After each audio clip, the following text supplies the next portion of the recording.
là, on s'assoit. On peut s'asseoir, on a le droit. Bon. Après, on va dire bonjour à toutes et à tous. Voilà. Merci. Donc, tu nous diras quand on est en ligne. Et bonjour à nos amis qui sont un peu plus loin. Oui, Voilà. alors bonjour à tous et à toutes. Alors, je disais il y a quelques secondes à peine avant que Jean-Baptiste appuie sur le bouton qui vous permet à vous qui êtes à Montréal, à Sherbrooke, à Québec et à bien d'autres endroits, de pouvoir participer à cette rencontre ce matin avec Edwige Pasquet. Donc, encore une fois, bienvenue. On est très content de vous avoir ici en présentiel, c'est super. Et puis de vous avoir, vous aussi, devant vos écrans. On espère que tout va bien se passer, mais tout se passe d'habitude magnifiquement bien grâce à Jean-Baptiste. Donc, quand on a lancé, je pense que c'est à la fin de l'été, à Edwige cette invitation de venir parler ou célébrer avec nous les 50 ans de Gallimard Jeunesse, elle a tout de suite dit oui. Alors, on est très contents. Puis, elle arrive la semaine où il fait un temps magique. Donc, vraiment, je suis gâtée. Quelle belle couleur, quel beau soleil pour célébrer les 50 ans d'une maison incroyable, d'une maison qui a changé la vie, je pense, de beaucoup de lecteurs, de lectrices, de libraires, de bibliothécaires, de youtubeuses et d'instagrammeurs et instagrammeuses. Et puis, vous allez voir, Edwige va nous parler donc de l'histoire de la maison, de ses grands temps, mais on s'est dit que ça pourrait être intéressant pour elle qu'on lui fasse des petits cadeaux. Et les petits cadeaux, ça va être des interventions d'animateurs, bibliothécaires et libraires qui vont nous dire et dire à Edwige ce qu'un auteur, ce qu'un livre a changé dans leur vie ou dans la vie des personnes qu'elles rencontrent. Et donc, Gallimard Jeunesse, oui, c'est une maison d'édition française, mais c'est une maison d'édition qui, au Québec, a des lecteurs, a des passionnés, et il y a des gens qui, tout au long de l'année, soutiennent les publications de Gallimard Jeunesse. Et Jean-Baptiste, c'est le moment où tu vas pouvoir montrer, depuis donc 2015, nous avons eu, grâce à vous, chers libraires, obtenu des prix pour des romans, un Rage, Pax. Je pense qu'il y a quelqu'un qui va parler des Pax tout à l'heure. Le soleil est pour toi, le château des papayes. Donc, Gallimard Jeunesse est aimé, Edwige, tu le sais, par les libraires du Québec qui lisent les textes et les font découvrir aux uns et aux autres. Donc, nous sommes trois, donc Edwige Pasquet, hein, je fais tout faux, Edwige Pasquet comme présidente de Gallimard Jeunesse, et puis Marlène Landry, que vous connaissez maintenant. Hein. Là, c'était rigolo quand les gens, je le dis pour ceux qui sont chez eux ou dans leur librairie ou dans leur bureau, quand les personnes qui sont sur place rencontraient Marlène avait un regard interrogateur parce que vous la connaissiez, puis pas forcément elle, hein, puisque… voilà. Moi, je ne vous voyais pas, en fait. Donc, seule derrière mon écran, je n'ai jamais vu personne. Donc, je suis très, très contente de tous vous voir en personne. Puis, bonjour à la maison. C'est vraiment un plaisir de vous avoir avec nous aujourd'hui. Alors, je propose, Edwige, qu'on plonge tout de suite et que tu nous dises dans quelles circonstances Gallimard Jeunesse est né. C'est une longue histoire.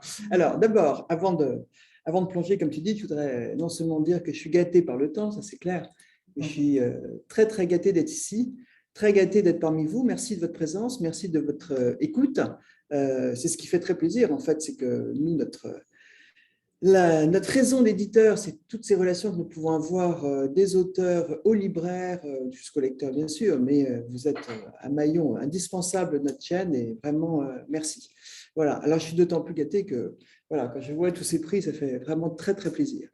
Gallimard Jeunesse, 50 ans. C'est difficile de résumer 50 ans en je vais dire quelques minutes, mais voilà, quelques instants. Ce qui s'est passé, si vous voulez, c'est que avant 72, l'année de la naissance de Gallimard Jeunesse, il y a eu 68, comme chacun sait. Et là, c'était vraiment un changement majeur, notamment par rapport aux enfants, puisque ça a été le moment de la reconnaissance de l'enfant poussé par Françoise Dolto, dont chacun de vous a entendu parler. Le moment où un certain nombre d'associations en faveur de la lecture de la jeunesse ont été créées, le moment où il y a eu des librairies spécialisées pour la jeunesse, le moment où il y a eu des éditeurs de presse, notamment Pomme d'Api, Bayard, effectivement, ont lancé.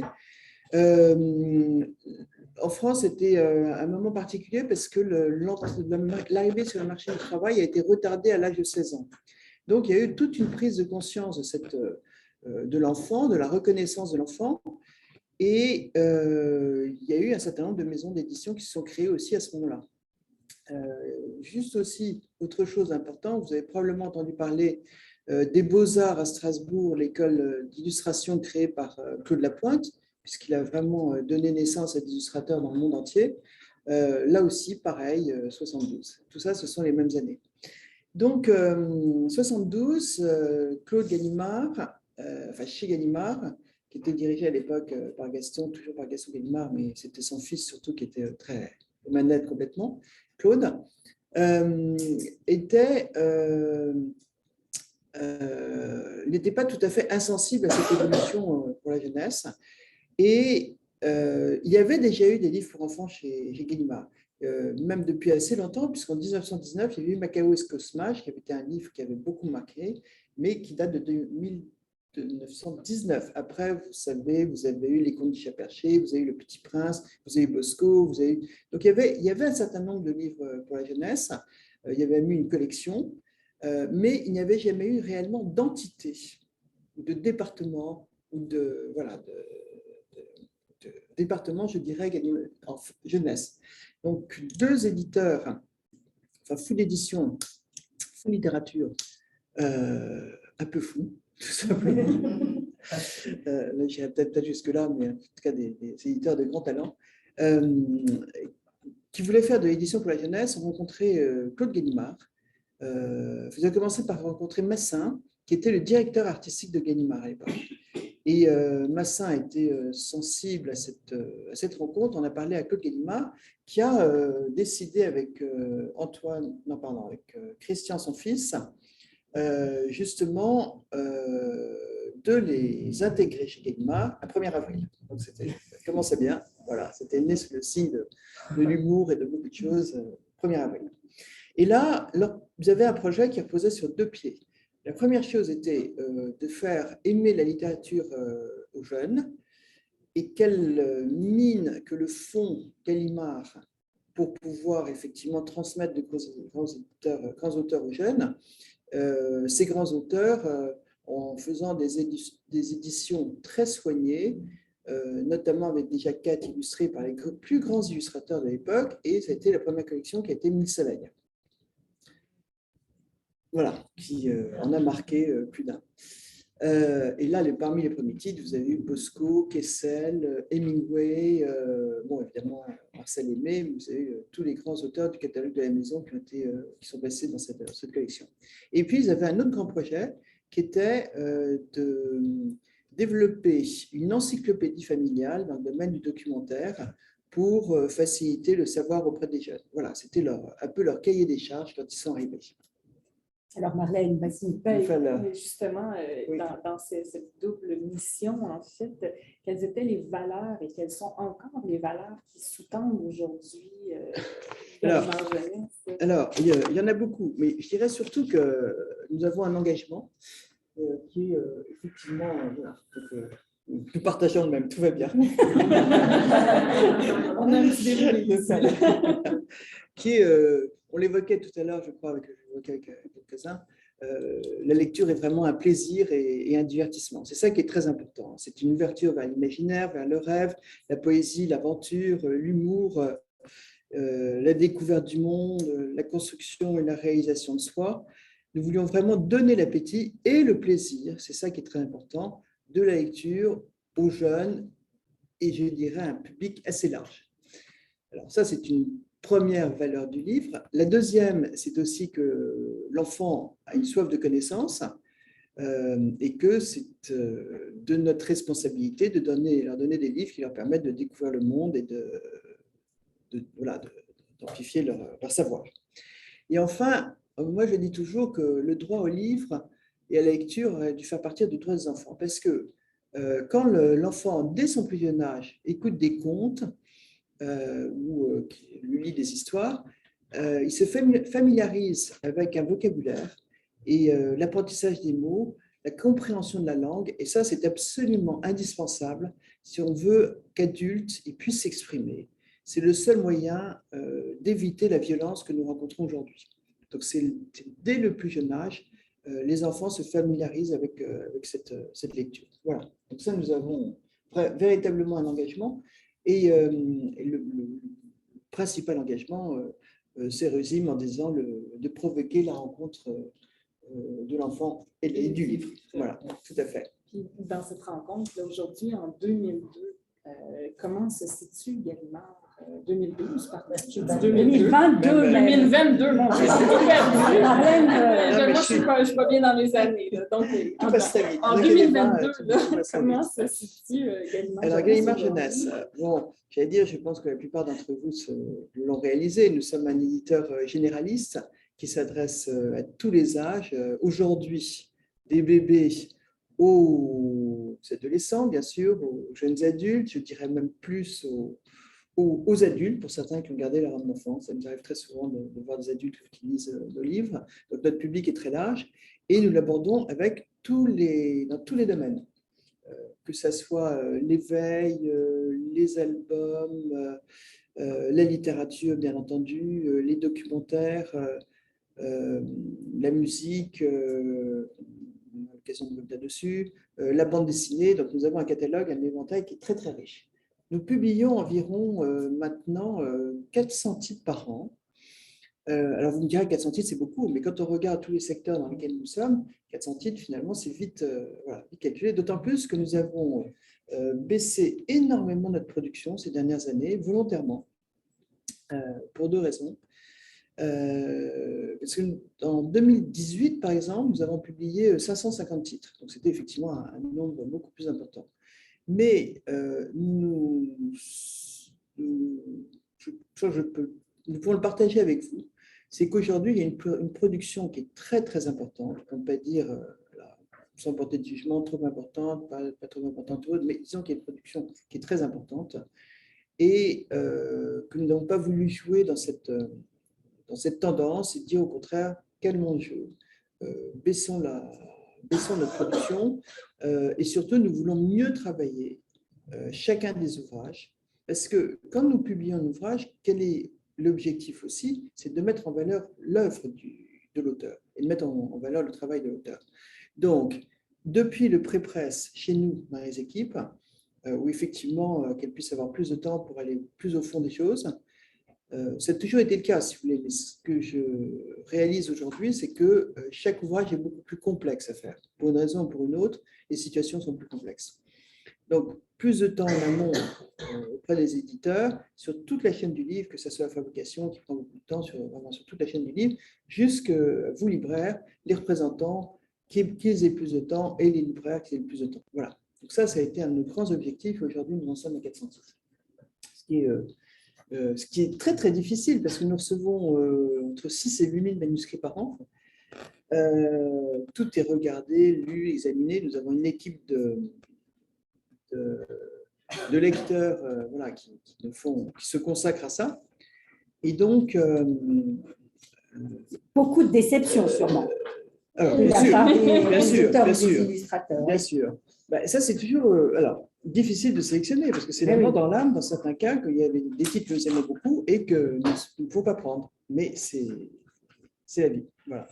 C'est comme ça que ça se passe. Alors, mais ce que je racontais, ce qui est vraiment intéressant, c'est que quand ces manuscrits arrivent au comité de lecture, nous avons une équipe qui les lit et si nous ne prenons pas le manuscrit, cela ne nous empêche pas de repérer les voix de certains auteurs, ou de se dire, bah, tiens, celui-là, il a du talent, ou celle-là, elle peut se diriger dans telle ou telle direction. Et nous avons un auteur comme ça avec lequel nous avons pris contact quand il avait 13 ans, parce que son manuscrit n'était pas question de le publier, 13 ans, et nous l'avons publié quand il avait 23 ans. C'est Christophe Maury, le fameux défi de Christophe Hidalgo. nous avons rencontré Christophe quand il avait 13 ans. Donc, c'est notre travail aussi de détecter, de repérer. Et puis, oui, malheureusement, on entend des déceptions. Mais comme ça arrive, parce qu'il y a des titres que nous publions sans imaginer le succès qui viendront, c'est Harry Potter, par exemple, qui aurait imaginé la vie d'Harry Potter, et au contraire, des titres que nous aimons particulièrement, nous sommes sûrs que ça va être un succès, et qui font des flops.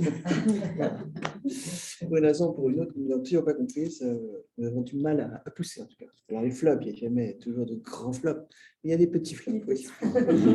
C'est vrai. Alors, tu parlais de l'accompagnement de la maison auprès des auteurs. Eh bien, tout de suite, nous allons entendre Nicolas Homé, qui est auteur lui-même, animateur, et qui va nous parler d'un auteur qui lui tient très à cœur chez Gallimard Jeunesse. Et qui était très déçu de ne pas être pouvoir être avec nous aujourd'hui. Très, très déçu. Mais il sera là. Voilà. Bonjour, je me présente Nicolas Homé, auteur, traducteur et conférencier littéraire. J'aimerais remercier Gallimard Jeunesse pour cette invitation virtuelle et un beau bienvenue au Québec à Madame Edwidge Pasquet. Jean-Claude Mourleva, son œuvre, à la fois riche et variée, parsemée de romans inoubliables et réfléchis, qui ont permis à une myriade de jeunes mordus de lecture de découvrir d'incroyables univers. Certains, où l'on veut s'enfuir à tout prix, et d'autres dont on ne voudrait quitter pour rien au monde.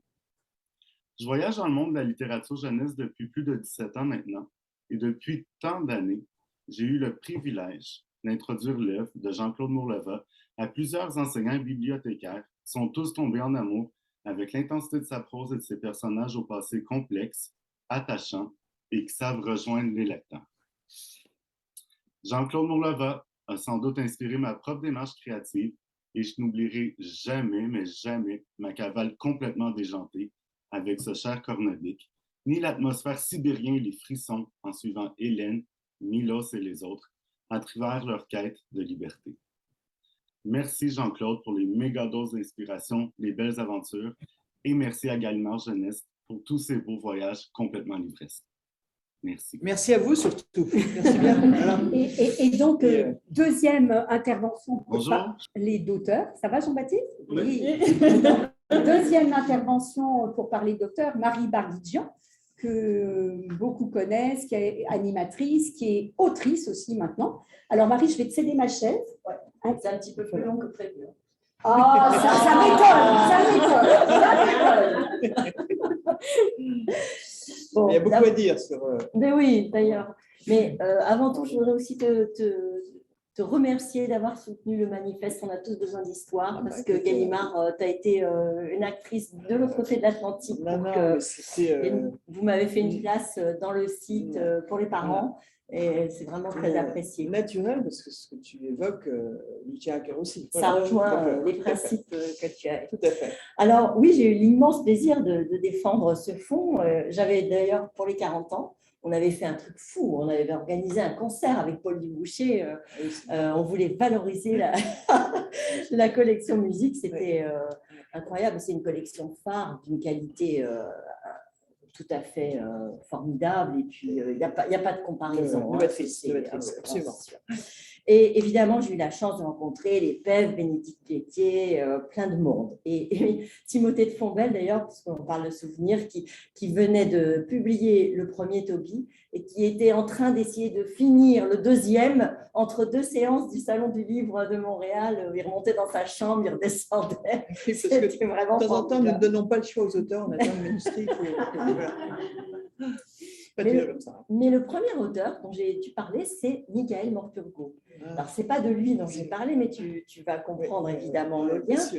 Et je pense que ce n'est pas un hasard, évidemment, qu'on ait accès à des auteurs anglophones formidables. C'est quand même grâce à Gallimard Jeunesse qu'on a accès à cette littérature anglaise de grande qualité. Et une éditrice, Christine Baker, qui vivait à Londres et qui nous a apporté dans notre catalogue tous les grands.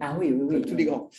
La plupart des grands auteurs, ça c'est certain. Alors, Michael Morpurgo, un auteur d'une gentillesse et d'une générosité sans nom, mais ce que je dois à Gallimard, c'est cette habileté d'associer deux talents comme ça Et c'est François Place qui illustre évidemment ces romans. Et donc, je suis rentrée grâce à Michael Morpurgo, j'ai eu accès à François Place. Et je le connaissais évidemment avec son grand atlas qu'il avait publié, tout ça. Mais alors, quand je l'ai rencontré, lui, comme homme, parce que c'est devenu un ami entre-temps, et comme artiste, je dis, mais ce type est vraiment génial. D'abord, son trait, son dessin, vivant, toujours alerte, comme ça c'est extraordinaire. Ses couleurs à la gouache et à l'aquarelle, dans une technique qui reste classique, mais qu'il arrive tout le temps à renouveler. Les cadrages, les compositions, c'est cinématographique, c'est fabuleux. En fait, il donne à voir aux enfants. Et ça, je trouve que c'est extraordinaire ce qu'il arrive à faire. Son sens de la perfection, parce que quand je l'ai découvert donc, comme homme et que je suis allée comme amie, comme amie, et que je suis allée dans son atelier, toutes ces recherches, les recherches qu'il fait pour une moindre illustration, c'est incroyable. Donc, ça donne un sentiment de la perfection du détail et c'est ça que les enfants aiment retrouver dans les illustrations, quoi. Le petit détail, l'épée comme ci, la voile du bateau comme ça, etc. Rien n'est laissé au hasard. Ensuite, il y a cette sensibilité chez François Place, qui est d'ailleurs commune avec tous les auteurs qui l'illustrent. Michael Morpurgo, Timothée de Fombelle, Jean-Philippe Arugno dans leur dernier Olympe. C'est pas un hasard ces rencontres. Enfin, je ne sais pas comment vous faites. Mais... Je dirais. Bon, voilà. Je dévoilerai. Alors, et n'oublions pas qu'il est aussi un grand auteur. On le pense toujours comme illustrateur, mais moi, je veux remettre aussi en valeur sa qualité d'auteur. D'ailleurs, La Douane volante était un roman formidable. Avec des personnages, des histoires très construites. Et puis, cet humour sur le côté, qui est d'ailleurs son humour à lui, qu'on retrouve dans ses personnages. Je pense à Lupi Lufa, c'est toute cette série-là qu'il a faite. Alors, François, si tu m'entends, peut-être que tes oreilles bourdonnent, mais enfin, je voulais te redire merci, mille fois merci pour ce travail que tu nous donnes, que tu nous offres, plein de talent, un travail acharné, et qui nous rend vraiment heureux. Merci. Merci à Gallimard merci à toi, Marie, parce qu'effectivement, tu as bien décrit François. Et c'est vrai que c'est extraordinaire de voir cette multitude de détails. Alors, c'est la manière dont nous l'avons rencontré, puisque nous connaissons, je pense que c'est un des illustrateurs que nous connaissons depuis plus longtemps, dans la mesure où il a été parmi les premiers illustrateurs de Découverte Cadet. Ouais.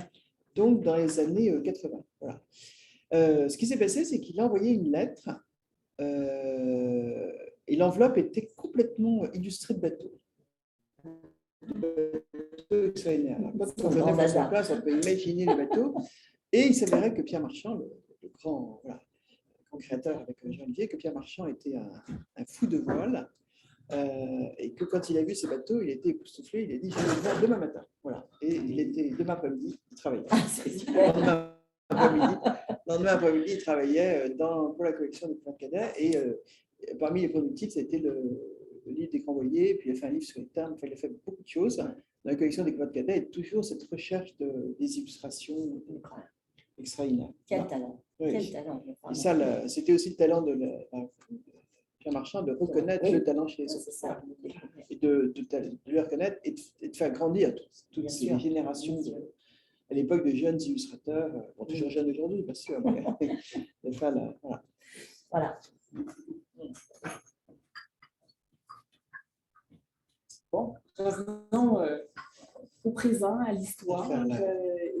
À travers ces 50 ans, en fait, on le voit un peu ici, il y a différentes collections qui sont nées dans l'histoire de Gallimard Jeunesse. On pense à Folie Junior, Scripto pour les adolescents, les premiers imagiers. Vous pouvez nous parler un peu de tout au long de ce développement. Oui, alors j'ai déjà parlé de Mille Soleil, qui était vraiment la première collection, qui a été assez rapidement suivie 5 ans plus tard, toujours d'une collection de littérature, une collection très importante pour nous aujourd'hui encore, qui est la collection Folie Junior. Et en fait, Folie Junior était une collection de poche, donc l'idée était aussi de permettre au plus grand nombre d'avoir accès aux livres. Et ça, on pourra le retrouver dans toute la dans tout l'esprit de Gallimard Jeunesse, et notamment au moment de sa naissance et de ses premières années, puisque l'idée était une sorte de mise à disposition du plus grand nombre du livre et de faire des livres abordables, mais toujours extrêmement soignés. Ça, c'était une consigne, il fallait toujours que ce soit des livres très, très beaux, quelle que soit la taille, quel que soit le format. Donc, Follet Junior a été cette collection de poche, et Follet Junior a permis deux choses. Une chose principalement, c'était d'intégrer des inédits. Donc, il y a beaucoup d'auteurs qui ont écrit leur premier roman dans Follet Junior.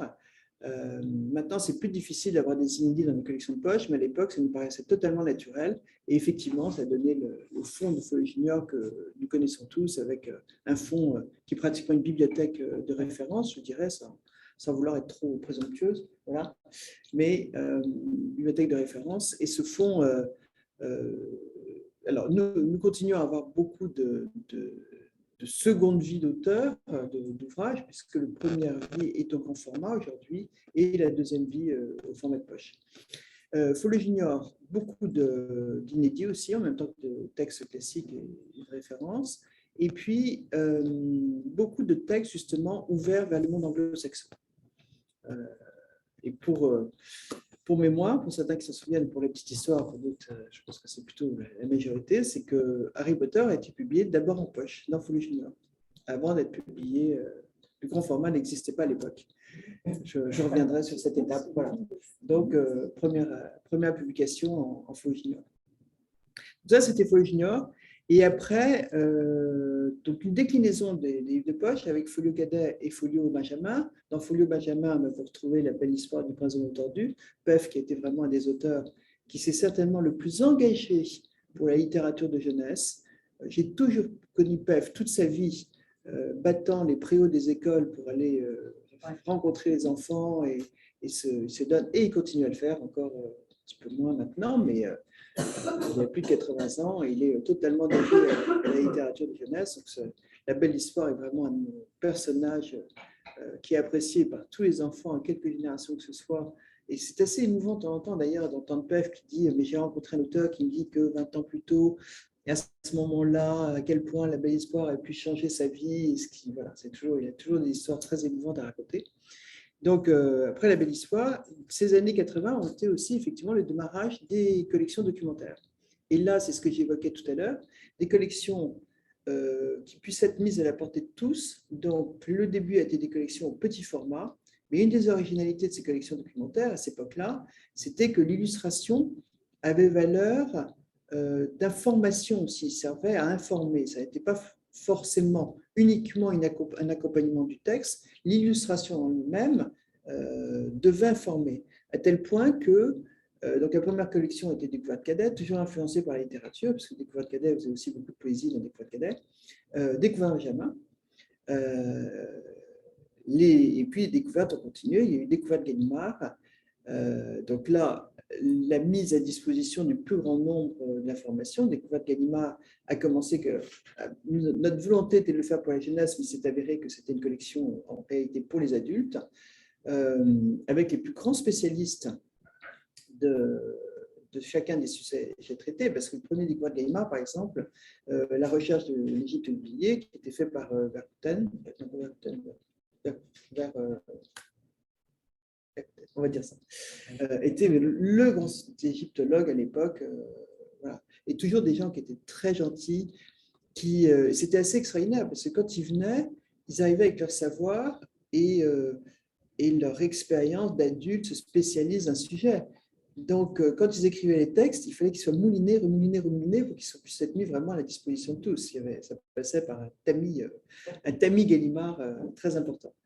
Et dans Découverte Gallimard, vous avez aussi de la photo. Mais là où je voulais en venir avec ces illustrations, notre manière de travailler les illustrations, c'est que les illustrateurs faisaient des crayonnés, et ces crayonnés étaient revus par les spécialistes, pour être sûr qu'il n'y ait pas d'erreur dans l'illustration et que l'illustration apporte la bonne information.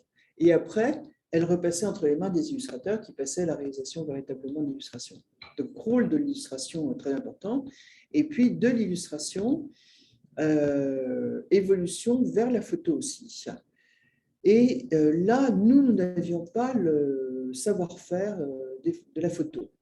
Et c'est avéré qu'il y avait un packager en Angleterre, Darling Kindersley, qui avait fait un livre, un magnifique livre, qui était le livre des ingrédients, dans lequel, effectivement, tout était fait à base de photos. Donc, Pierre Marchand a souhaité traverser la Manche pour aller rencontrer Peter Kindersley, qui n'était pas un éditeur, qui était un packager à l'époque.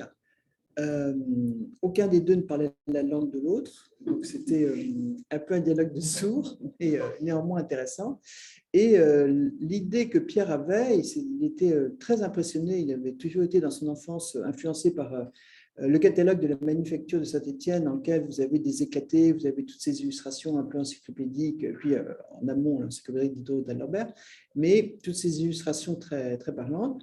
Et il a voulu embarquer Peter Kindersley dans une aventure à partir de la photo pour montrer la composition des objets ou l'évolution des objets. Et effectivement, les Anglais se sont chargés de cette réalisation. Par exemple, la naissance d'une chrysalide. Donc, dans un studio, ils ont pu prendre en photo seconde par seconde toute cette évolution. Et c'est ça qui est extraordinaire, qui a fait la nouveauté de ces ouvrages, c'est que chacun des ouvrages donnait par la photo vraiment une explication de l'ensemble des choses, le pas à pas de l'ensemble des choses. Et il y a même eu des expériences avec des éléphants. Vous imaginez faire rentrer un éléphant dans un studio. Je ne vous dis pas le topo. Mais ça, c'était les yeux de la découverte et toutes ces collections, effectivement, qui ont une très longue vie, qui en a les yeux de la découverte vivent toujours aujourd'hui. Ce sont des collections qui ont marqué leur époque. J'ai encore Voilà. celui sur les chats et les chiens que Ah j'avais ben, quand qui j'étais était, toute petite. et qui ont fait rêver beaucoup, Ouais. effectivement. C'était des manières de... Ça prolongeait les encyclopédies que certains avaient pu voir enfants, des pages sur les drapeaux, juste comme ça. Là, ça allait beaucoup plus loin. Et Donc ensuite, ça- les années 90. Voilà. Alors, après les yeux de la découverte, c'est les premières découvertes, qui était une véritable invention aussi. Là, c'est pareil, c'est la rencontre de Pierre Marchand avec deux imprimeurs relieurs de génie et qui avaient eux aussi très envie de rechercher, d'innover, de découvrir et autres. Et alors, il y avait cette idée de faire une collection avec une page transparente. Et pour que la page transparente fonctionne, il faut qu'en fait, que vous ayez l'impression de 9 couleurs du côté d'un transparent. Donc, 9 couleurs qui soient bien repérées, tout ça, c'est déjà un certain exploit. Et puis, pour que ces pages en plastique puissent être intégrées dans le livre, il fallait qu'une spirale. Jusque-là, chose un peu compliquée, mais voilà. Donc, nous lançons, enfin, nous, en fabrication, la collection. Et Noël arrive, on n'avait toujours pas les livres. Donc, difficile de retarder la date d'un office, la date de Noël. On n'est encore jamais arrivé. Donc, malheureusement, les livres sont arrivés au mois de janvier. Et là, tout a été épuisé en 2 temps, 3 mouvements. Donc, nous rappelons les Anglais, enfin les Italiens, en leur disant, il faut vite, vite réimprimer et tout ça. Et là, on entend au téléphone, c'est déjà... Alors, donc, on s'est dit, c'est pas possible, on va aller voir sur place ce qui se passe parce qu'on ne comprend pas très bien comment c'est pas possible de réimprimer, il faut faire quelque chose. Et quand nous sommes arrivés, nous avons vu qu'effectivement, chaque livre avait été posé sur le pied d'un parasol, il séchait sur le pied d'un parasol pour que la colle ne colle pas sur la spirale. Donc là, voilà. Donc là, on s'est rendu compte de la situation. Et le 1er avril, tu vois, le 1er avril, et le 1er avril, nous recevons un coup de... c'était quoi à l'époque? C'était un fax scolastique passant une commande de 800 000 exemplaires. Et là, moi, je n'ai pas cru. J'ai dit à la personne à qui je travaillais, je dis, écoute, tu les appelles et tu as dit que les poissons d'avril, c'est très drôle. Donc, Scholastic nous dénomme toujours l'éditeur qui, voilà, qui ne croit pas à nos commandes. Et effectivement, c'est ça. Alors, du coup, il y a eu des machines qui ont été adaptées et autres, et les premières découvertes a eu une très, très longue vie. Voilà. Donc, en fait, toutes ces innovations, recherches et autres, c'est aussi un des ADN de notre catalogue. Non seulement j'aurai l'occasion de reparler de ces valeurs, mais d'y revenir, mais la création et l'innovation, c'est très important. Très, très important. Il y en a eu d'autres depuis, je reviendrai, puisqu'on va le voir. Donc là, c'est les années 2000, voilà. Après, vous avez par exemple l'entrée de Giboulé dans le département jeunesse, qui est un label qui est bien connu. Vous avez Scripto qui est né. Alors, après Page Blanche, il y a eu Page Blanche d'abord qui s'adressait aux adolescents. C'était intéressant parce que c'était une époque où il commençait à y avoir une reconnaissance de l'adolescence. Et Page Blanche est née. vous avez surtout très important dans les années 90, la naissance du grand format chez Gallimard. Et on voit aujourd'hui quelle a été l'influence du grand format dans toute l'édition de la littérature pour la jeunesse. Ce qui s'est passé, c'est que Pullman, les Royaumes du Nord, était pour nous trop âgé pour être dans Folio Junior. Donc, la décision a été prise d'en faire un grand format, mais c'était quelque chose de très exceptionnel et que nous ne souhaitions pas appliquer à d'autres ouvrages à l'époque, c'était réservé à Pullman. Et ce qui est très extraordinaire, c'est que cette année 98, il y a eu trois événements. Il y a eu Pullman avec le grand format, et puis l'arrivée de Pullman dans le catalogue, dont on est très fiers aujourd'hui. Il y a eu Harry Potter, mais Harry Potter en Folio Junior, puisque le format était réservé uniquement à Pullman. Et il y a eu une troisième chose qui était Junk de Melvin Burgess.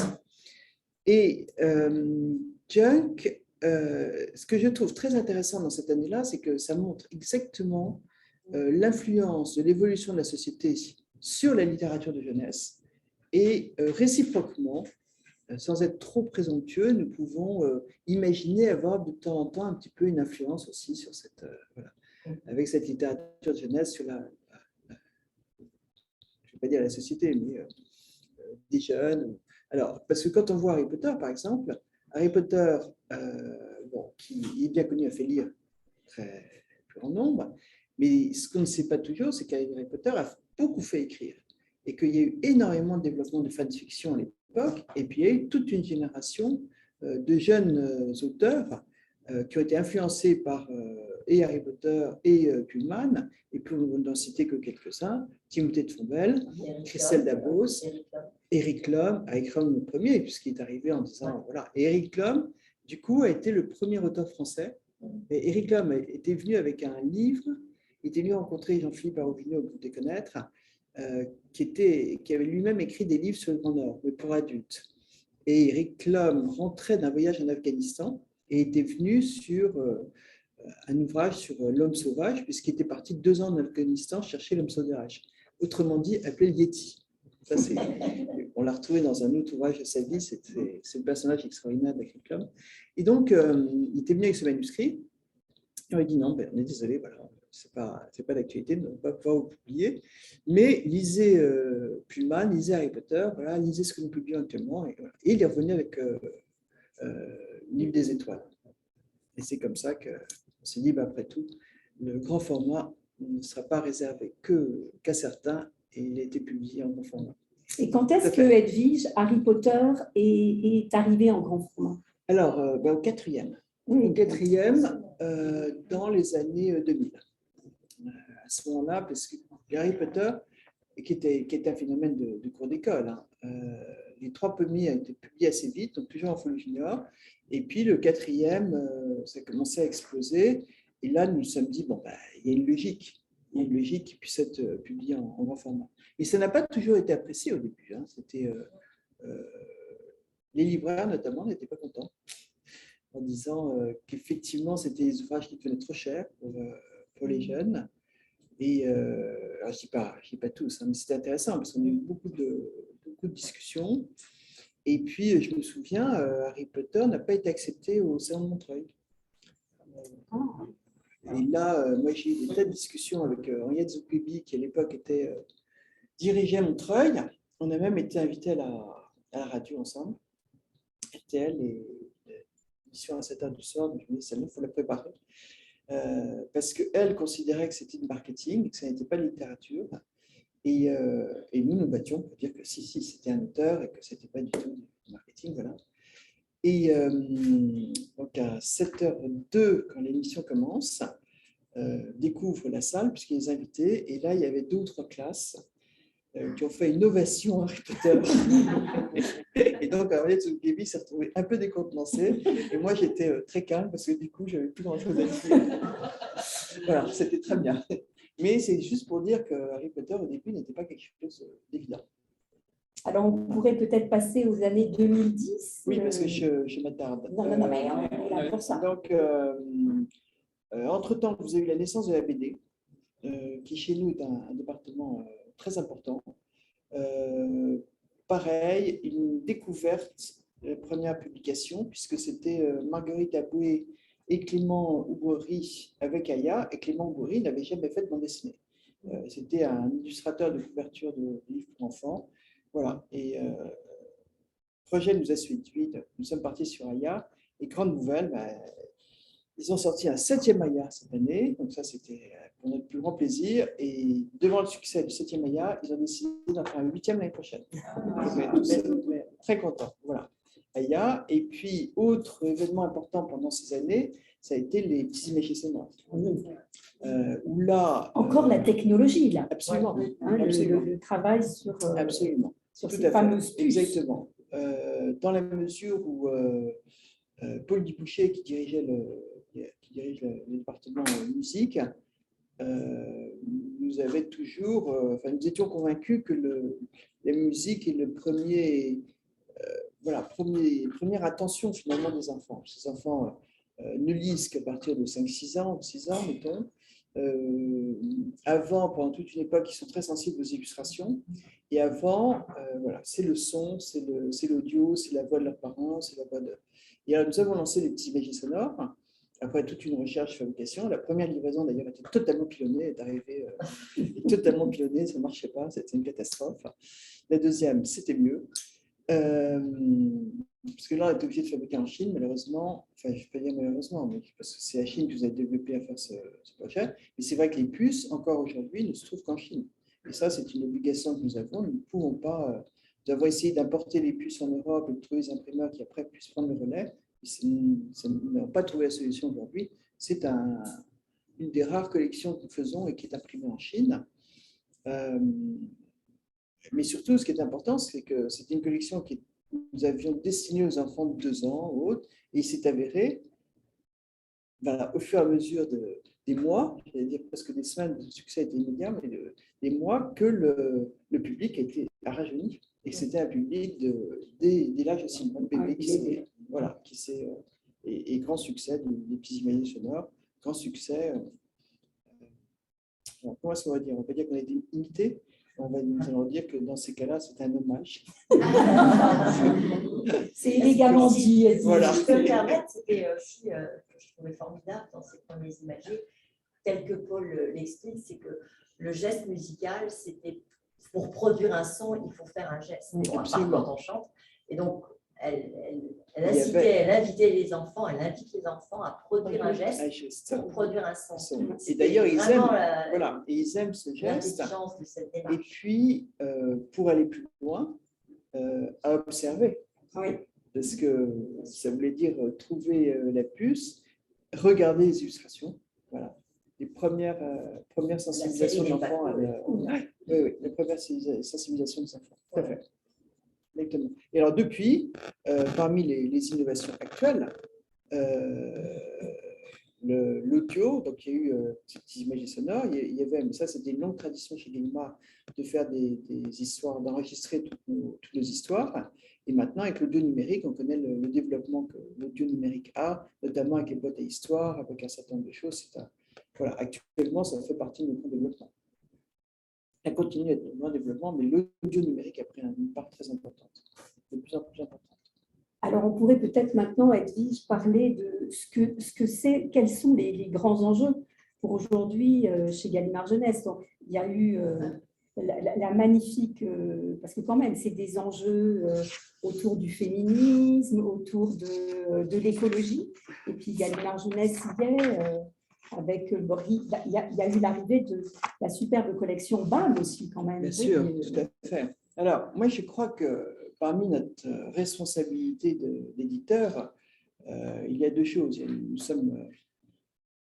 devons avoir d'abord, nous devons être très respectueux de l'enfant, bien sûr, et il faut avoir un engagement.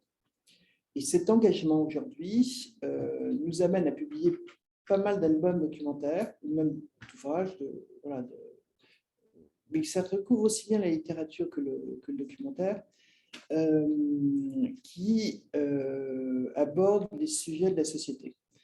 Parce que le jeune est confronté à beaucoup d'interrogations, de questions,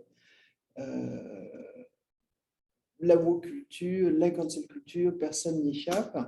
Et nous devons donner aux jeunes les moyens de se faire eux-mêmes une idée, de forger leur opinion, de se faire un esprit critique ou pas, mais il est notre devoir de les informer. Et là, effectivement, nous abordons tous les sujets d'actualité aujourd'hui, que ce soit les sujets de genre, puisque nous avons publié un livre, par exemple, sur le consentement. Nous allons publier un livre l'année prochaine qui s'est intitulé Here and Queer. Des ouvrages sur le féminisme, dans cette collection, justement, BAM ou même Grande Vie.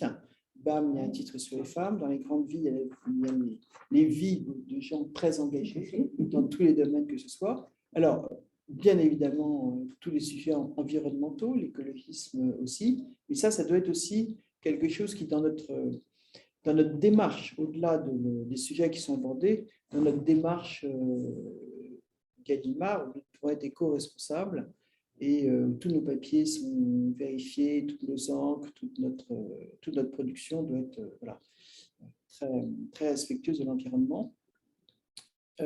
Tous les sujets sociétaux, que ce soit les sujets de diversité, et bien évidemment. Il y a eu l'arrivée de Pénélope Bagieux avec ses culottés en BD. Voilà, tout à fait. Et qui est un auteur magnifique, vraiment très, très amusant. Très engagé, mais très engagé sans... il n'y avait pas de l'agressivité d'un engagement. C'était surtout quand elle a fait ce choix dans les femmes qu'elle a choisies dans les culottés, il y avait beaucoup aussi d'humour, de nouveauté. Elle a cherché des femmes très différentes les unes des autres. Non, c'est Pénélope Bagieux. Voilà, dans notre catalogue, il y a beaucoup de titres qui abordent ces sujets et moi, je considère qu'il y a une responsabilité de défendre la liberté de penser. On ne peut pas aujourd'hui laisser faire un certain nombre de choses. Parlant d'engagement, en fait, de responsabilité, liberté de penser, on a une deuxième petite surprise, en fait, avec deux autres intervenants. Donc, on aura Sophie Gagnon, qui en fait est anciennement enseignante et qui est blogueuse, qui malheureusement était outre-mer aujourd'hui, mais qui a un petit mot à vous adresser. C'est l'avantage, effectivement. Oui, c'est ça. Toute cette évolution, c'est bien. Bonjour, mon nom est Sophie Gagnon et vous me connaissez sans doute sous le nom de Sophie Lee. Et aujourd'hui, je viens vous parler d'un livre marquant du catalogue des Gallimard Jeunesse, outre Harry Potter, parce que bon, voilà, Harry Potter quand même. Et j'ai eu envie de vous parler de Pax et le petit soldat, qui est un livre qui m'a marqué pour plusieurs raisons. La première étant que j'ai pleuré du début à la fin. En fait, souvent quand je le raconte encore maintenant, je dis que c'est un livre qu'on achète avec une boîte de Kleenex, ça va ensemble, avec cette histoire de petits garçons et de renards qui sont si attachés l'un à l'autre, qui sont séparés dès le début du roman, et avec une fin très tragique. Et donc, j'ai vraiment pleuré du début à la fin, au point où mon aînée, qui a maintenant 12 ans et est tout à fait en âge de lire Pax et le petit soldat, ne veut rien savoir de ce livre parce qu'elle m'a vu le lire et elle ne veut pas plonger dans ces émotions-là. Voilà, donc c'est un livre qui m'a fait vraiment beaucoup pleurer. Et je vous parlais de la fin, mais cette fin-là est une fin absolument marquante parce que c'est une des fins les plus frustrantes de romans que j'ai lus de toute ma vie, mais c'est aussi une des fins les plus parfaites. C'est-à-dire que la fin, elle est très frustrante, mais elle est en parfaite adéquation avec tout le reste du récit. Et si ça avait été autre chose, je pense que j'aurais été fâchée et ça n'aurait pas été à la hauteur du reste du roman. Donc, à la fois, j'ai détesté cette fin-là, à la fois, je l'ai trouvée absolument géniale et que c'était la seule qui aurait pu me satisfaire tout en me déplaisant. Donc, bref, c'est une réussite, même si c'est peut-être un peu difficile à comprendre si vous ne l'avez pas lu, mais si vous ne l'avez pas lu, qu'est-ce que vous attendez? Et c'est aussi particulier, ce livre-là, parce qu'il a longtemps été comme tome unique, comme livre unique. Et puis là, il y a un tome 2 qui est sorti dernièrement. Et j'ai regardé le tome 2, je n'étais pas certaine que j'avais envie de le lire, justement à cause de cette fin qui était si parfaite. Et des fois, il y a des tomes 2 qui sont un peu, on étire le marketing. J'aurais dû faire confiance à Gallimard Jeunesse. Le tome 2 était tout à fait à la hauteur du premier. Voire, en fait, il a apporté une fin parfaite. Et maintenant que j'ai que j'ai lu ce deuxième tome, qui n'est pas rose non plus. Hein. La fin n'est pas rose non plus. Mais maintenant que j'ai lu ce deuxième tome, je ne peux pas imaginer comment le premier aurait pu vivre seul. Donc, c'est vous dire la réussite de ce livre marquant et un vrai joyau, tant au niveau de la structure, tant au niveau des émotions partagées, des thèmes et de ce sentiment qui nous reste longtemps après l'avoir terminé. Merci. Merci. Merci. C'est un beau témoignage Et aussi. Chantal, je vais voilà, te donner la place. je l'aurais mais Non, c'est bon. donc on a Chantal Fontaine, moderne, qui va venir nous faire un petit partage. Merci, Émile. Vraiment, ça fait longtemps que je suis libraire, puis j'ai eu des enfants, j'ai raconté l'histoire des enfants. J'ai toujours présenté jeunesse, ça n'a jamais été une sous-littérature pour moi, mais quand je suis rentrée, c'était comme accessoire pareil, c'était pas une passion totale, mais à un moment donné, quand on a reçu la nouveauté d'Émile et les autres, je me rappelle très bien de ce moment, que je sortais les livres, puis lui, je l'ai pris, puis là, je l'ai regardé, puis là, je l'ai feuilleté, puis je suis tombée sur cette image-là d'Émile qui rencontre la vieille dame. Et puis c'est comme ça que je suis rentrée dans la littérature jeunesse, parce que j'ai tellement ri de ce sourire-là et de cette dame. Je la ris encore, d'ailleurs.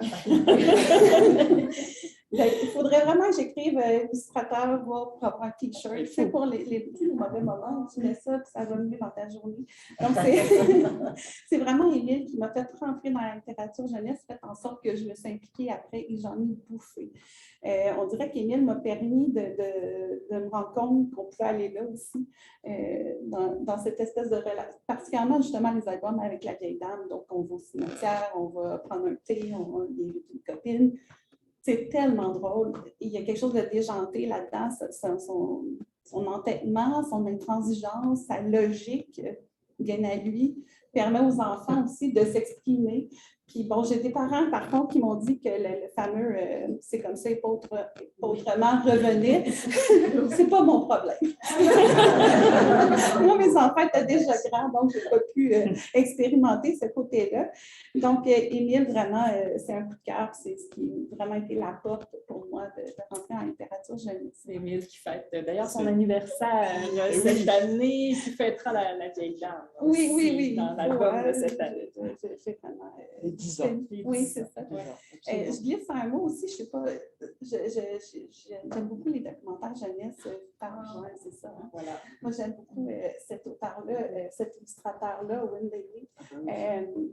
En fait, oui, je suis rentrée dans la littérature jeunesse, mais j'ai toujours été attirée vers les sciences ou la connaissance documentaire, sauf que je suis trop paresseuse pour lire des beaux gros livres pour adultes. Puis je ne suis pas plus intelligente qu'un autre, je ne suis pas plus sotte non plus, mais je me suis rendu compte que les documentaires jeunesse répondaient à ce besoin-là pour moi, d'en apprendre sans me casser la tête. Je n'aime pas les documentaires à télé non plus, donc David, je l'appelle tout le temps David Owen, je ne sais pas pourquoi, mais c'est comme ça. J'aime beaucoup ces illustrations, j'aime le fait que ce ne soit pas des photos, mais que ce soit très précis comme illustration. Et le documentaire, les informations dans ces documentaires-là sont différentes. Ils vont plus loin que dans d'autres documents jeunesse sur les animaux. Je l'aime vraiment beaucoup. Puis ça m'a permis aussi, moi, d'aller dans le documentaire jeunesse, comme en tant qu'adulte, de m'informer comme ça. Notamment avec la mode en question cette année qui est paru. C'est vraiment génial, ce livre-là. Je n'ai pas encore réussi à tant que ça les proposer aux adultes, parce que des fois, les gens me demandent des livres, puis là, on s'en va en section adulte. Puis là, des fois, je suis comme, ouais, mais je l'ai dans la jeunesse. Ça arrive, des fois, ça fonctionne, mais pas toujours. Il faut aussi. Oui, c'est ça. Oui, parce que c'est comme ça que de temps en temps, en mettant un livre dans les mains des adultes, ils se disent « Oh là là, mais c'est ça la littérature jeunesse ». Oui, c'est ça. Ils n'imaginent pas. Tout à fait. Mais je trouve que Gallimard a vraiment démocratisé la littérature, fait en sorte de l'amener aussi aux adultes. Parce que c'était pas tant que ça. C'est pour ça que j'évoquais tout à l'heure les adultes qui ont gardé leur âme d'enfant. Oui. C'est voilà. Le public, et c'est assez fréquent dans les adultes qui se... Oui, mais ça l'était moins de là, 30 ans. Ouais. c'est pareil. Ouais. Tu sais, justement, Harry Potter a changé ça un peu. Mais, Oui, oui. Oui. ah ben oui, bien Oui, sûr. oui. Trou de mémoire de Patrick Ness. Oui. On fait en sorte que l'adulte qui commence à vite installer dans le Kuhlman C'est- aussi. C'est au Pullman, Kuhlman, tu sais, j'ai un blanc de mémoire, c'est lui qui a fait, celle qui a fait l'étage sur le... Pardon? Ali Candy. Ah oui, mais non. Ah ouais, ça aussi. Voyons, c'est japonais sur un... Ah bah, il y a une Les heure. gens des Il y a autonomes, une des heure, autonomes. oui. Moi, j'ai Il y a une heure, des gens qui sont venus, ça fait plusieurs années, là, une mère qui voulait vraiment que son fils lâche les mangas, dans le temps, c'était pas le temps à la mode, mais qui lisait juste ça. Puis je dis, ah, mais j'ai proposé Clan des autories. Avec Voilà. Shikaneko Oui, c'est après, ça. Oui, oui. Puis encore aujourd'hui, il vient avec ses enfants, c'est très drôle. Mais Harry Potter est lu par beaucoup d'adultes. Oui, oui, oui. Mais c'est Parce ça. que C'est ce qui a fait en sorte que les adultes se sont les- permis. Les parents ne comprenaient pas pourquoi leurs enfants tout d'un coup dévoraient un livre, ils ont lu. Et il y avait une expérience intéressante, c'est qu'en Angleterre, ils avaient lancé Harry Potter avec une couverture jeunesse et une couverture adulte. Et il y avait plus de 30% des livres qui s'étaient vendus avec la couverture adulte. Ouais, voilà. Donc, effectivement, c'est pour eux, c'est bien. C'est bien. Mais c'est ce que nous essayons toujours de faire aussi, hein, vous avez raison. C'est-à-dire que la littérature de jeunesse, ce n'est pas la littérature de jeunesse, c'est la littérature, point à la ligne. Et voilà. Tout simplement. C'est pas Voilà. un Et de faire et puis toute la... Owen Davey a une certaine poésie aussi. Oui. Quand on voit les crocodiles et autres, c'est introduire aussi Oui, oui, oui. dans Vraiment. sa douceur et ses couleurs. Vous avez raison. Oui, oui, absolument. Puis ces informations sont pertinentes. On les voit Après, pas. non, c'est toujours... Je relisais les poules ce matin. Puis... Ouais. Alors, Mm. merci. Bon, on a eu... on a fait une petite inversion dans notre déroulé, mais écoutez, on va se reprendre. Donc, maintenant qu'on a vraiment parlé de tout ce qui s'était passé dans les 50 dernières années, qu'est-ce qui va se passer pour les 50 prochaines? Comment on voit les 50 prochaines pour Gallimard? Ça c'est... Alors, écoutez, oui, je vais vous dire. Ce qui est très intéressant, c'est que on a beau prédire les choses, je crois que nous en sommes totalement capables, et pour preuve, ce qui vient de se passer dans les 3 dernières années, entre le Covid et malheureusement la guerre, voilà, personne n'aurait imaginé ce qui s'est passé. Moi, en tout cas, je peux dire une chose, si vous voulez, c'est que il y a une chose qui ne changera pas, et qui pour moi qui doit être vraiment notre référence absolue, c'est notre ADN, et ce sont les valeurs que nous appliquons depuis le début pour faire nos ouvrages, qui sont multiples. C'est-à-dire que la première chose, c'est l'exigence et la qualité des textes. Avec cette recherche des meilleurs auteurs, vraiment toujours se mettre à donner le meilleur aux jeunes. Ce ne sont pas parce que ce sont des jeunes ou des enfants, ça doit être de la sous-littérature, au contraire. Donner le meilleur aux jeunes, et nous essayons de le faire en recherchant un équilibre, d'une part, entre tous nos auteurs, les grands auteurs existants, et les grands référents visuels de notre fonds, qui est quand même un fonds riche et illimité, et au contraire, la recherche d'auteurs et de grands illustrateurs modernes issus du monde contemporain. Donc ça, c'est une recherche qui est importante pour nous. La deuxième chose, c'est la qualité des images. Parce que les images, enfin les illustrations peuvent séduire les lecteurs, amener à la lecture, souvent faire rentrer dans le texte. Donc, le soin qui est apporté aux illustrations est quelque chose de très important. La troisième chose, vous l'avez, j'en ai pas mal parlé ce matin, c'est la création et l'innovation. La création avec ces grands illustrateurs, la création avec ces grands auteurs, l'innovation dans la présentation des ouvrages.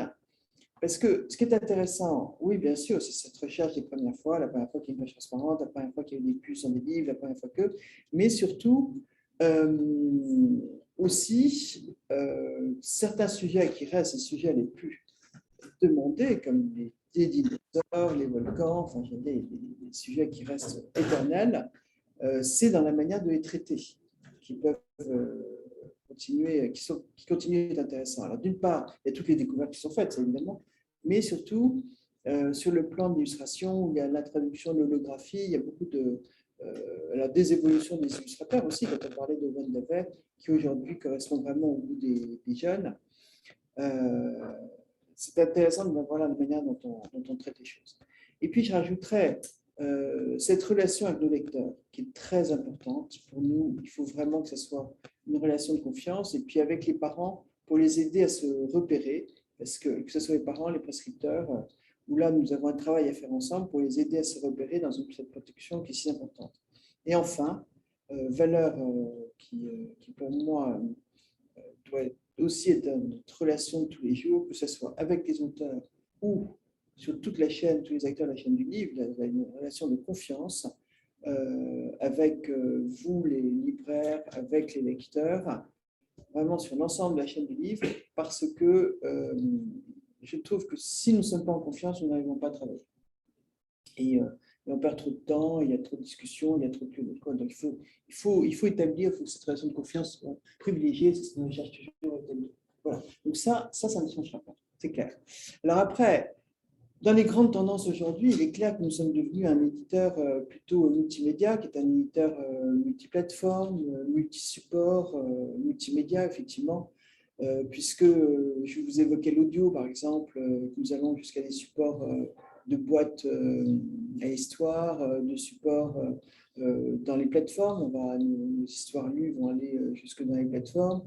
Nous sommes assez proches de l'audiovisuel aussi. Vous évoquiez tout à l'heure, enfin plutôt tout à l'heure a été évoqué Le Vin avec la baleine de Cordobic. Bon, il y a un grand film qui va sortir cette année, enfin l'année prochaine, en 23. Donc souvent, les producteurs viennent dans la littérature de jeunesse chercher des histoires, chercher de l'inspiration, parce qu'ils reconnaissent qu'il y a tout un travail de création qui est fait par les auteurs, et donc qui trouvent dans la littérature de jeunesse. Et c'est vrai qu'il y a beaucoup de titres dont c'est le travail aussi de pouvoir les mettre à disposition des producteurs. J'évoquais tout à l'heure le fait que pour nous, le faire valoir des auteurs et des illustrateurs, de mettre en évidence, de mettre leur œuvre la portée de tous, c'est vraiment quelque chose d'important.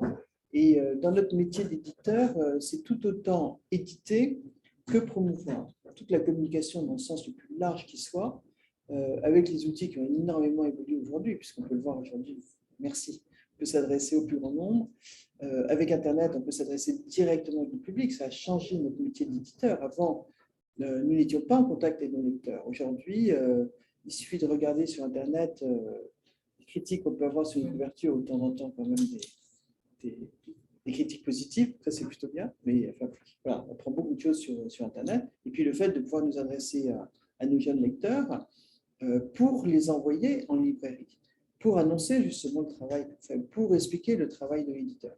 Ça, c'est quelque chose d'important. Il y a tout aussi un travail, et dans cet avenir, c'est tout aussi un travail de mise en valeur du travail de l'éditeur. Parce que personne ne sait très bien ce que fait un éditeur. Généralement, souvent, j'entends dire, bah oui, tu prends un manuscrit, puis tu l'emmènes à l'imprimerie. Voilà. Je dis oui, bien sûr, ça fait partie des étapes. Mais il n'y a pas que ça. Il y a aussi beaucoup d'autres choses à côté.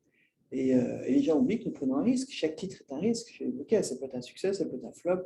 Voilà, nous prenons des risques, nous prenons... voilà, c'est la vie d'une maison d'édition. Florence en sait quelque chose. On a des comptes à rendre à un patron. Ça arrive. Merci, parce que grâce à vous, nos amis canadiens. Oui. Et aussi, tu parlais des protéiformes. Si je m'abuse, Émile a eu un spectacle. Bien sûr. C'est quand même formidable qu'un producteur vienne absolument faire un spectacle, mettre en scène pour le grand public. Ça veut dire que la littérature jeunesse a une place. C'est trop en série. Trop en série. Non, c'est assez fréquent. C'est pour ça que je dis que nous sommes cet éditeur et nous devons travailler dans cette esprit. Et c'est un moyen de mettre mieux en valeur l'œuvre de l'auteur qui ne s'arrête pas en fait à une création papier qui dépasse. Supplémentaire. Voilà. Alors après, dans nos responsabilités sur l'avenir, c'est aussi d'être très attentif à l'apprentissage de la lecture des jeunes. Parce qu'il y a beaucoup de jeunes, bon, bien entendu, c'est l'apprentissage classique tel qu'on le connaît tous, mais après, il y a beaucoup de jeunes qui lisent sans comprendre, ou de jeunes qui n'ont pas envie de lire. Donc ça, nous devons être attentifs et nous devons essayer de sortir des projets, de sortir des collections Alors, tu pourrais peut-être, Edwige, nous parler de ces 101 façons de lire tout le temps de Timothée Trombel et Benjamin Shaw. Qui mieux que Timothée pour aborder ce sujet et Benjamin Shaw surtout pour l'illustrer. C'est-à-dire, c'est fait avec beaucoup d'humour, mais c'est vrai que qui ne s'est pas reconnu, enfin qui ne va pas se reconnaître, puisque le livre est en train d'arriver, dans l'une des positions qui existent. Et ce sont toujours ces livres qui, justement, amènent quelque part à la lecture et qui pourraient en faire le pied d'une petite série, filmée voilà, de manière très amusante. Mais là, on retrouve tout le talent de Timothée, et c'est ce talent, pareil, où il écrit aussi bien un magnifique roman que des histoires qui ont d'ailleurs été illustrées par une illustratrice canadienne, Capitaine Rosalie, avec un travail magnifique, Isabelle Arsenault, qui a vraiment mis en valeur, et puis qui est en train d'écrire Alma. J'ai entendu dire qu'il allait lire au printemps. Oui. J'espère qu'il va continuer à écrire entre deux. Ah là là. On attend tous ce troisième, bien sûr. Voilà. Donc ça, c'est un très bel ouvrage. Qu'on attend avec impatience. Qu'on attend tous avec impatience. Mais ça montre aussi que moi, je suis convaincue qu'on aura toujours besoin d'histoire. Voilà. Il n'y a aucun doute là-dessus. Que nous avons beaucoup de chance parce que nous travaillons pour les adultes de demain. C'est là où je rejoins la responsabilité que nous avons, que ce soit les parents, les citoyens, les prescripteurs, nous travaillons pour les adultes de demain. Et puis, finalement, je dirais qu'on n'a rien apporté de mieux que le livre. Donc, voilà, que ce soit après sous forme d'histoire ou autre, je pense que ça sera toujours important. Si vous permettez, en fait, avant de céder la parole peut-être aux gens dans la salle ou même à la maison, là, si vous voulez envoyer vos questions par le chat. Jean-Baptiste nous les lira. Par Jean-Baptiste. Mais avant de céder la parole, en fait, aux gens, j'ai 2 dernières interventions.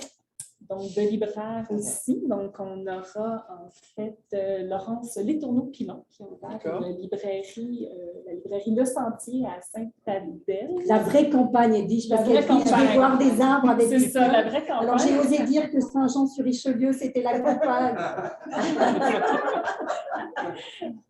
Mais pour moi, oui. Donc, moi, je suis une citadine. En littérature jeunesse. Donc, elle nous a fait préparer un petit témoignage. Ça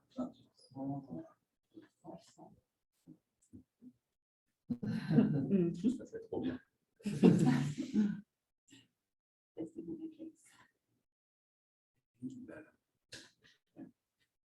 Est-ce qu'on parle? Je vais tenter de régler ce problème.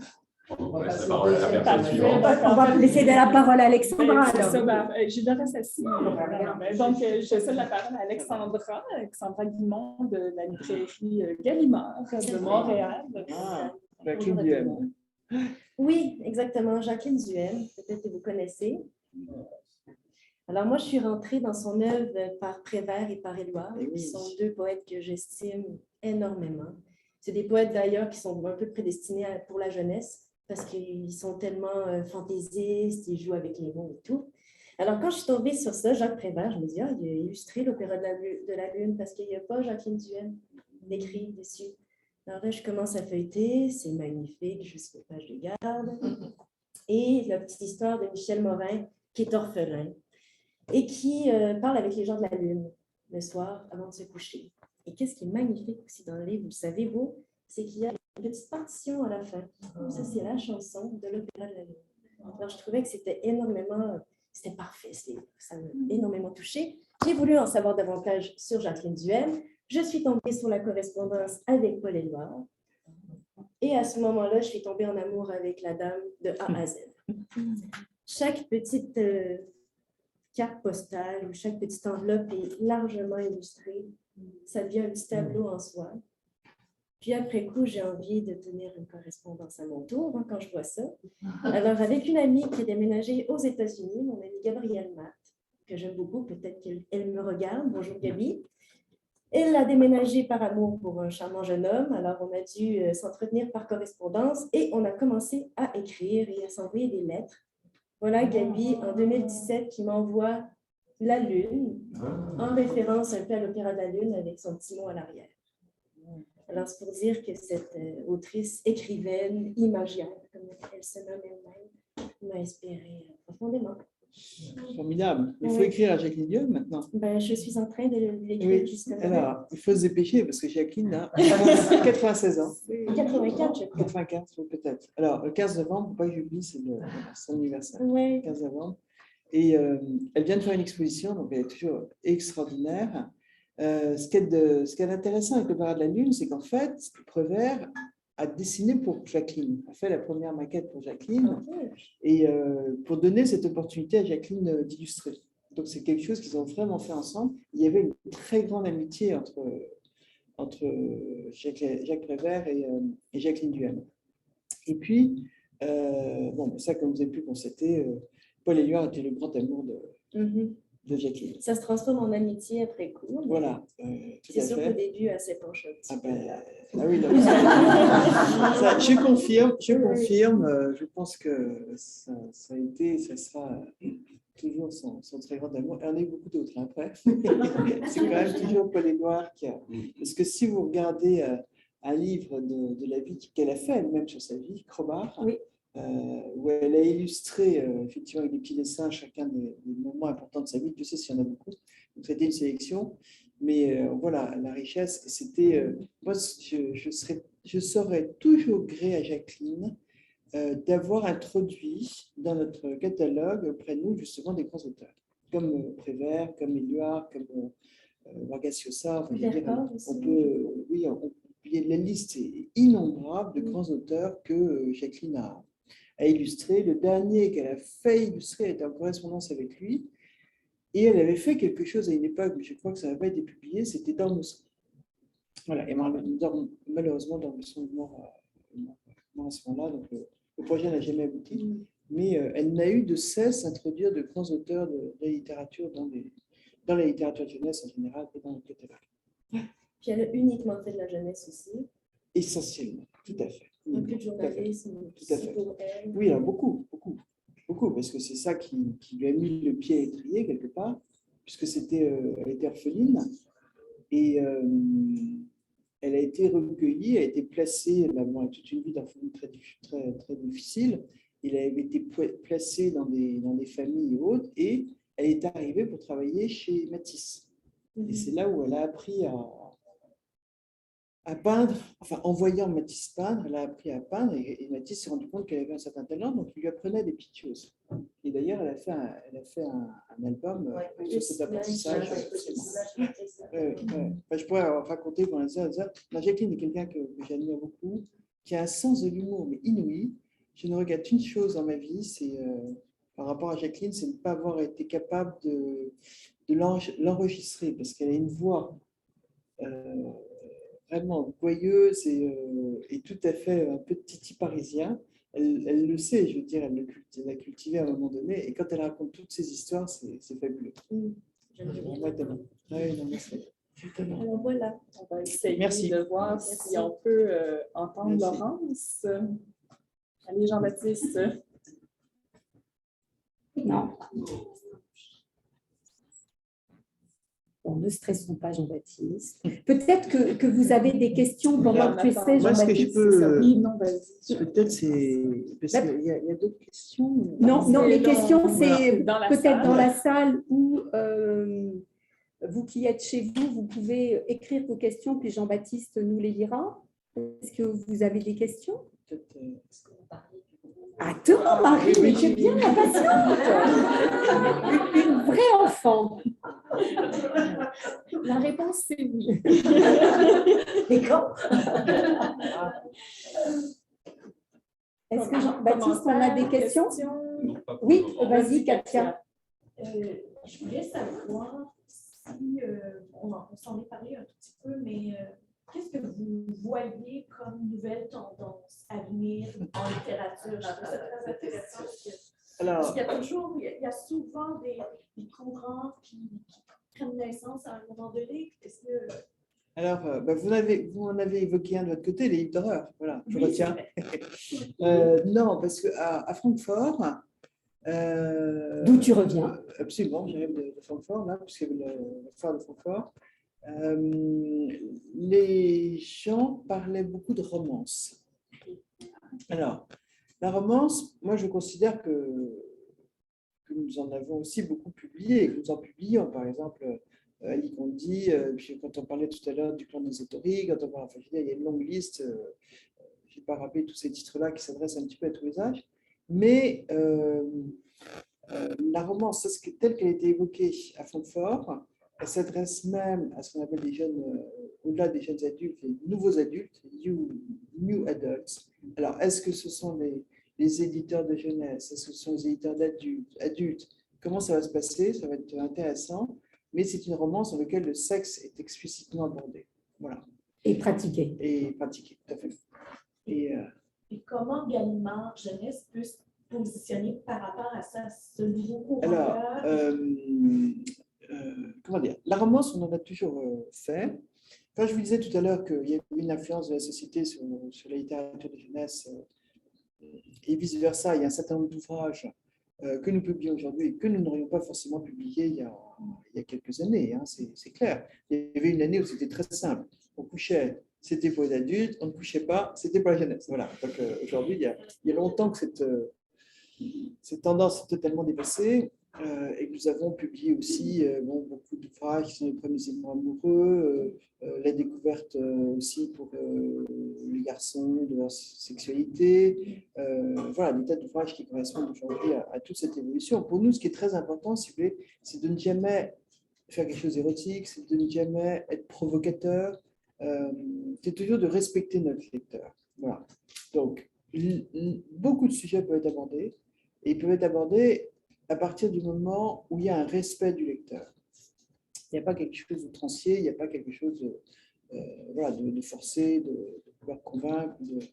Chaque lecteur. D'ailleurs, c'est intéressant parce que vous avez beaucoup de jeunes qui se retrouvent dans la lecture. Et qui, justement, ça, c'était un des points forts de la littérature de la jeunesse pour toute la génération des jeunes adultes, enfin des ados. C'est que souvent, des adolescents se sentent moins isolés, découvrent grâce à la littérature de la jeunesse, qui ne sont pas seuls dans la situation et que c'est partagé, ça peut arriver à d'autres. Pour nous, il est important de pouvoir aborder beaucoup de choses, mais de ne pas être provocateur. Alors, par rapport à cette nouvelle tendance-là, il y a une réflexion, il y a plein de réflexions. Après, il y a des choses qui peuvent être faites sous un autre label, sous un autre, je ne sais pas. Parce que il y a un côté aussi de se dire, bon, ben voilà, ça ne nous empêche pas de nous intéresser, mais le label est un signe de reconnaissance de l'âge à laquelle on s'adresse et qu'il n'y ait pas d'ambiguïté sur la question de l'âge ou autre. Ça peut être, voilà.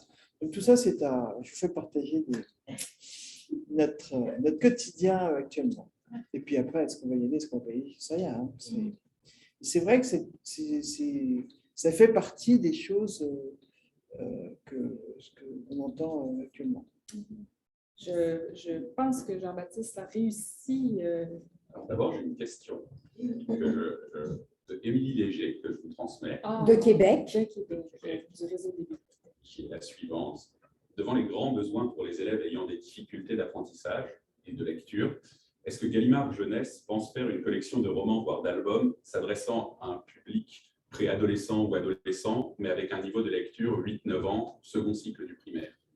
Alors, c'est quelque chose que nous avions fait déjà avec une série d'anthologies juniors. Il est souvent arrivé de faire des choses un peu trop tôt et de ne pas les continuer. Voilà, il y avait eu dans Anthologie junior des ouvrages, toute une collection qui était pour les enfants qui avaient ces difficultés de lecture, puisqu'on a pris conscience effectivement de cette tendance. Donc, refaire quelque chose là, ce n'est pas dans notre priorité, bien que je vous ai dit tout à l'heure que vous étiez très concerné par justement développer cette facilité de la lecture par tous les moyens, parce qu'en plus, si un jeune s'ennuie quand il lit, c'est une catastrophe. Et s'il ne lit pas facilement, il laisse tomber un livre, c'est clair. La bande dessinée peut être une manière de rentrer. Bon, je sais que ça n'est pas l'objectif et c'est loin d'être pouvez faire la bande dessinée. Je sais qu'aujourd'hui, il y a beaucoup de lecteurs de manga. Est-ce que ce sont des lecteurs qui deviendront des lecteurs plus tard ou pas? C'est difficile de répondre. Ce qu'il y a en revanche, c'est que je pense que nous allons, ça fait longtemps qu'on en parle, préparer une collection pour les 10 numériques, avec des sociétés aujourd'hui qui sont spécialisées pour justement la mise en valeur de ces textes. Parce que je considère que c'est un travail de spécialistes. Donc, il vaut mieux confier le travail à des spécialistes, pouvoir confier certains de nos textes pour entrer dans ces collections pour les 10, ça certainement. Et après peut-être re-aborder le problème carrément pour les plus jeunes, les enfants dès l'apprentissage de la lecture. Faire des textes faciles. Vous pouvez écouter Laurent. Alors, j'ai une autre question. Quand même. Ils sont bien, vous écoutez bien, chez vous, vos bureaux, c'est bien. Et après, on pourra tenter d'écouter Laurence, sans présomption. Donc, devant les considérations pour la réconciliation avec les peuples autochtones et le fait de présenter de façon juste leur culture, est-ce que Gallimard Jeunesse a comme préoccupation pour ces nouveaux titres de revoir la façon dont les peuples autochtones sont présentés dans leurs livres? Alors, Et c'est une question de Émilie Léger. De toujours Émilie Léger, oui. D'accord.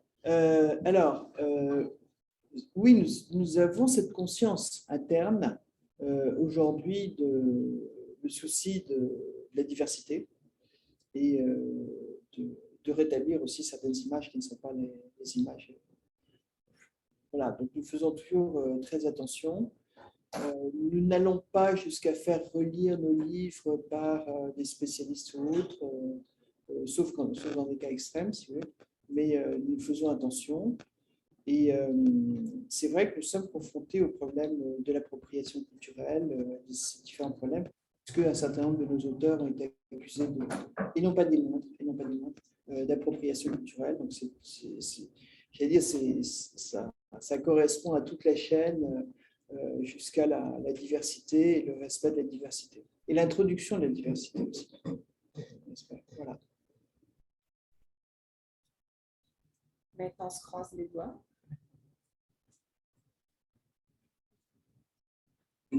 Bonjour, donc je me présente, Laurence Étourneau-Pilon, libraire chez la librairie Le Sentier, cofondatrice de la librairie à Sainte-Adèle.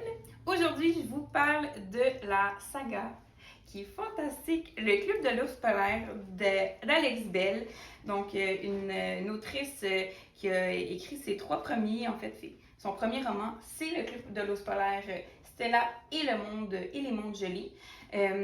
Cette saga-là, elle nous permet vraiment, en fait, c'est envoûtant. C'est destiné à un public, je dirais, de 10-14 ans. Puis qu'est-ce que j'aime vraiment dans son écriture, Alex Bell, c'est le côté féministe qu'on va vraiment ressentir, ses valeurs.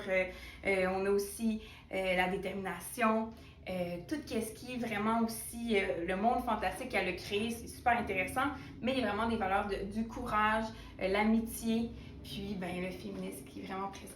Donc, j'ai adoré, je me suis sentie comme quand j'avais lu un peu Harry Potter étant jeune.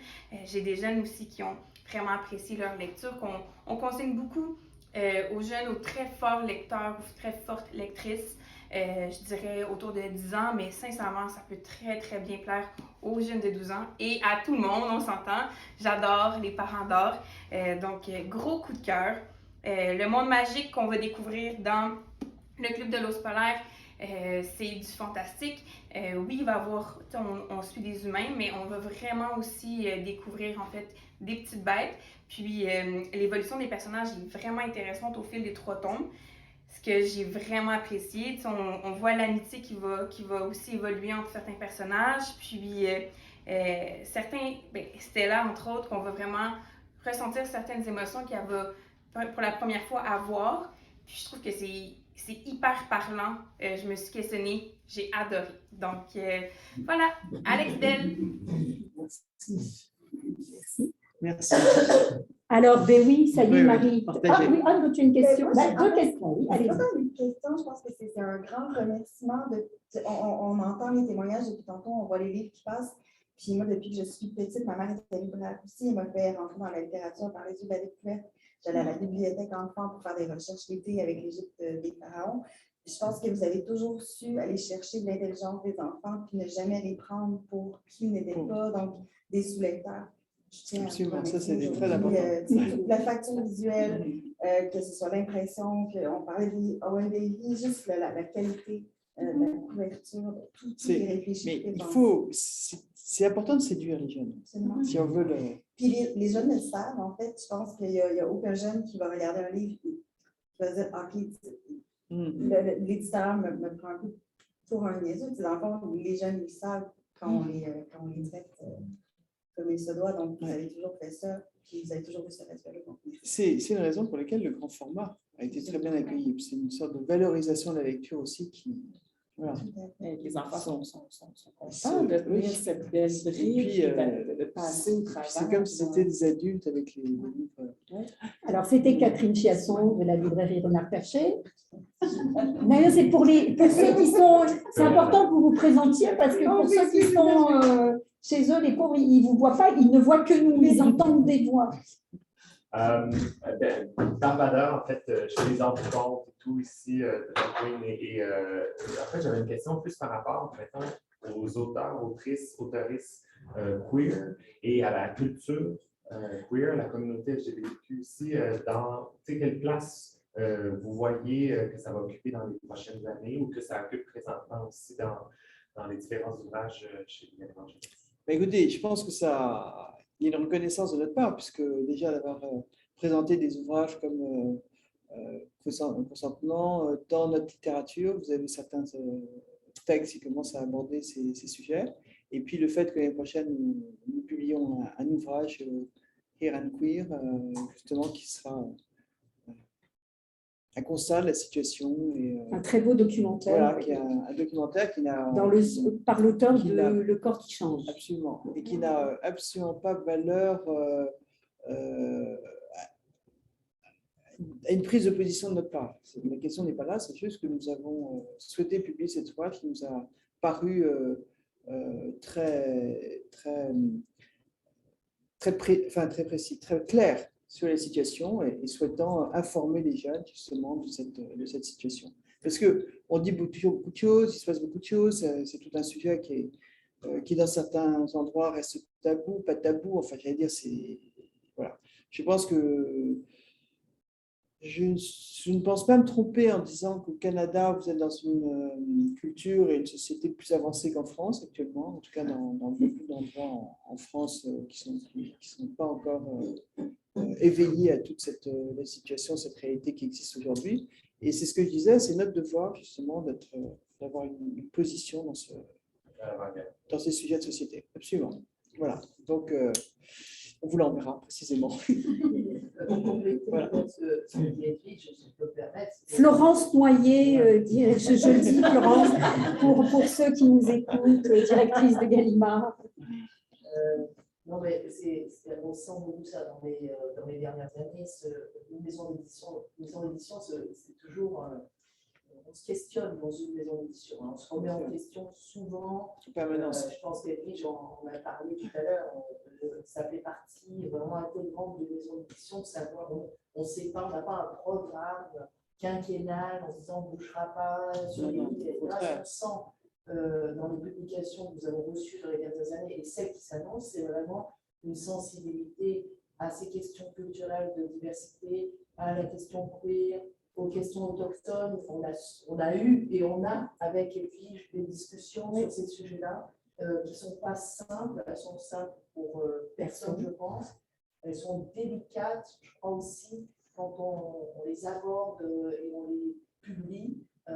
Donc, et je crois que moi, je sens que cette remise en question, ce n'est pas une maison immobile sur la question de la diversité. Et c'est vrai c'est une responsabilité qui peut interroger parce que un livre, il est mis à la disposition du plus grand nombre. Donc, quand il arrive, on ne sait pas entre les mains de qui il arrive et autres. Et c'est toujours assez délicat, si vous voulez. Un des premiers ouvrages, alors, un des premiers auteurs, j'en ai parlé tout à l'heure, c'est Melvin Burgess.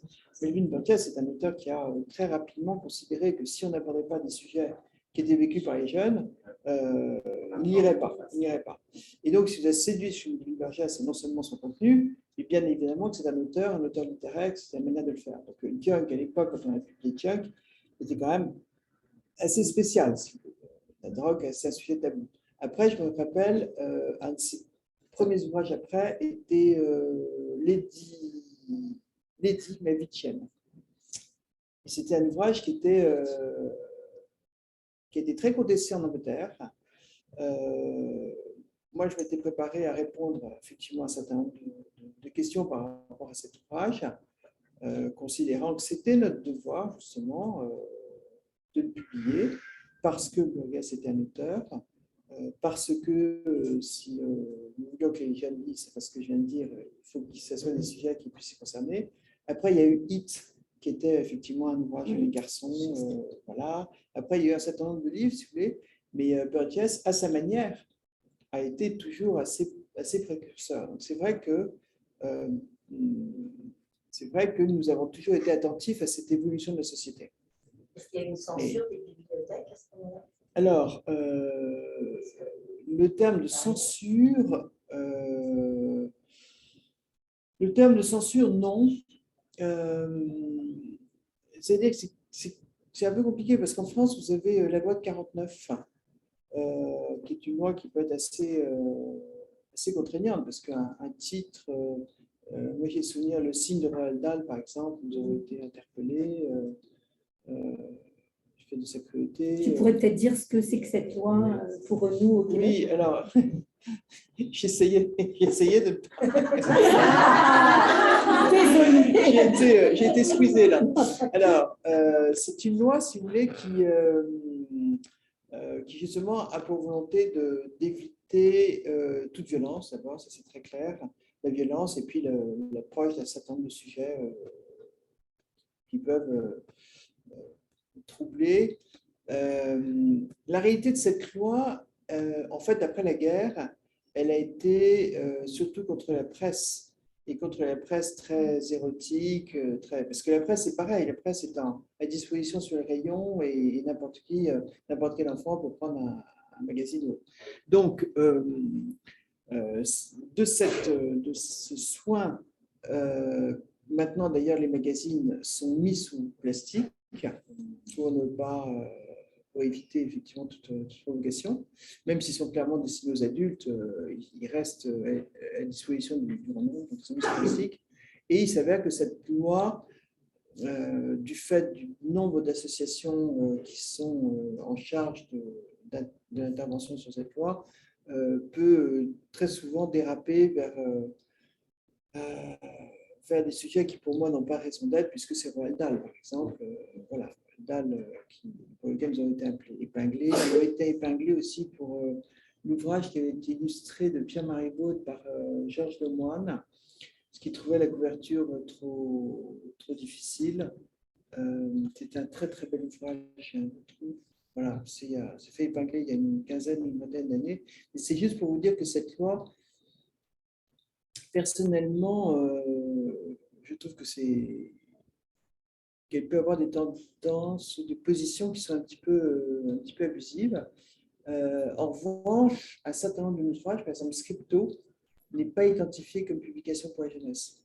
Nous ne signons pas Gallimard pour la jeunesse. Non, mais c'est une publication pour la jeunesse, mais nous ne la signons pas Gallimard jeunesse. Pour permettre d'avoir des textes. Pour permettre d'avoir des textes, ou alors certains grands formats sont signés Gallimard. Voilà, parce que nous considérons qu'effectivement, ça n'est pas pour la jeunesse. Donc, dans certains cas, il ne faut pas le dire, mais on échappe un petit peu à la loi.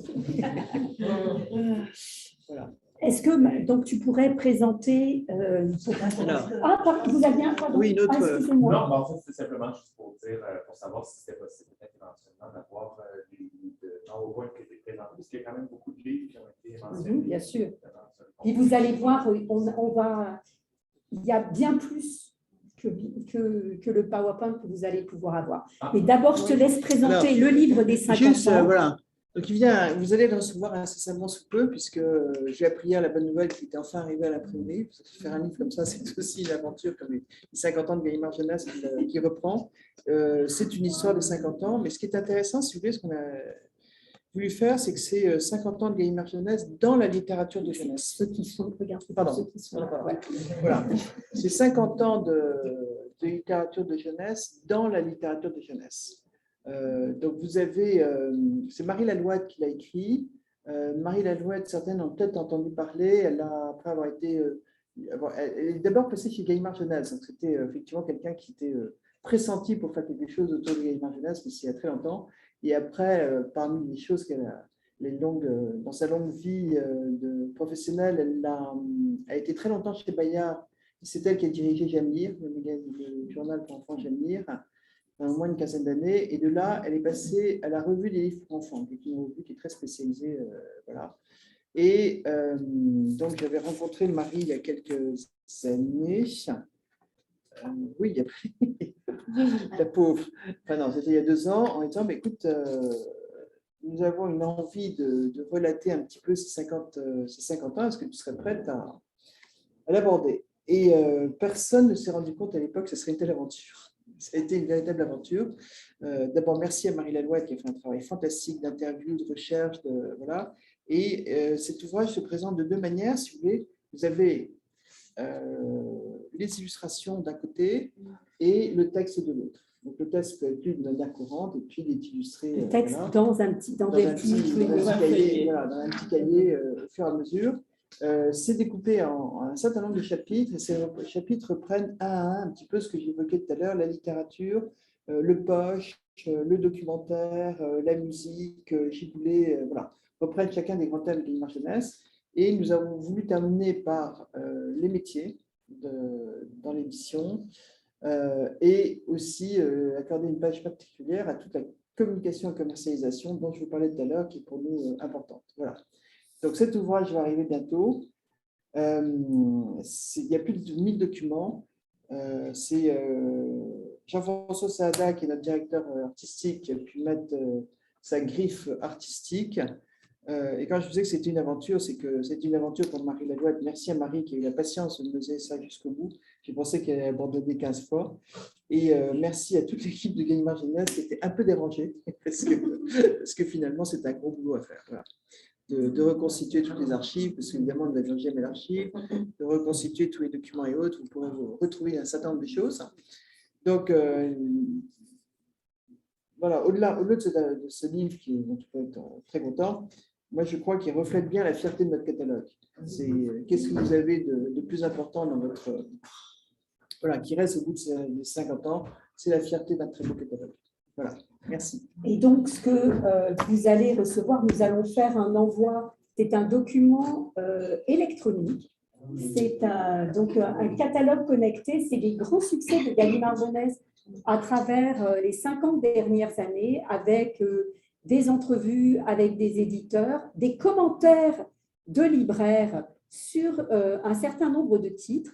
Et donc, on remercie Edwige parce que quand on a reçu ce document, on s'est dit, waouh, ce serait peut-être bien que nous, on puisse mettre des commentaires de libraires québécois, qu'on insère des commentaires de libraires québécois. Et c'est ce qu'on a fait. Alors, on remercie l'Association des libraires qui nous a permis de récupérer vos textes aux uns et aux autres. On a aussi indiqué quels étaient les livres qui avaient obtenu des prix des libraires québécois. Donc, ce document va être envoyé à tous les libraires, à tous les bibliothécaires, les gens des commissions scolaires, pour que vous puissiez retrouver des titres importants pour Gallimard Jeunesse. Et celui-ci aussi va être envoyé en cadeau à un certain nombre de personnes parce qu'il y a 2 éditions, une édition cadeau et une édition à vente. Ben, Edwige, voilà. Encore merci. Ben non, mais, parce que, merci.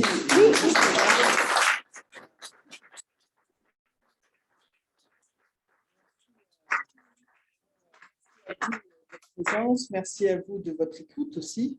Je veux dire, c'est toujours extraordinaire d'imaginer que finalement ça peut être partagé. Et puis merci aussi à toute l'équipe voilà, Gallimard limité qui me coucoune, qui me soigne. Alors c'est dangereux, mais ça va me donner envie de revenir très vite. On bien. On espère bien, on espère bien. Voilà. Oui, Katia, tu as une dernière question. Oui, alors, en fait, un commentaire, des remerciements. J'aimerais porter l'attention justement sur le fait que avec Gallimard, avec la division Gallimard Québec ici, avec tout ce travail que vous faites avec les représentants que nous avons, Isabelle Lastrade, je t'adore. J'aimerais vous dire merci parce que je pense comme libraire, on n'a jamais été autant nourris de cette qualité-là pour la transmission des informations, tout ce que vous nous donnez comme bagage à transmettre. Merci. Merci de croire et de faire en sorte que nous soyons outillés et passionnés autant parce que ça vient aussi avec le travail des représentants d'une maison comme la vôtre ici, installée ici, Florence. C'est tout le travail de tout le monde, le travail d'équipe est fait de façon magistrale et ça nous donne, nous, un bagage incroyable pour faire notre travail de transmission. Non, mais merci de l'apprécier parce que c'est ce que je disais tout à l'heure. Hein, pour nous, c'est 50% d'édition et 50% de le faire savoir et de faire connaître ses ouvrages. Et puis peut-être... C'est grâce à vous. Voilà. Et peut-être, Katia, on va pouvoir dire bientôt, là, Edwige est en train de le penser pour la France et nous pour ici, une formation spécifique pour les libraires, pour les bibliothécaires autour du travail et des fonds de Gallimard Jeunesse. Donc Edwige y réfléchit, donc évidemment, vous nous connaissez, on va tirer les ficelles pour que ça oui, parce que ce que j'aurais pu dire au début, c'est qu'en fait, notre fonds représente à peu près plus de 65% de notre chiffre d'affaires. Et il n'y a pas de raison que ce fonds disparaisse. Il y a un fonds qui est tout à fait extraordinaire et qui mérite vraiment de rester à la portée du plus grand nombre. Voilà. Donc on va tous à Paris bientôt. Voilà, moi je militerais pour venir faire ces formations ici.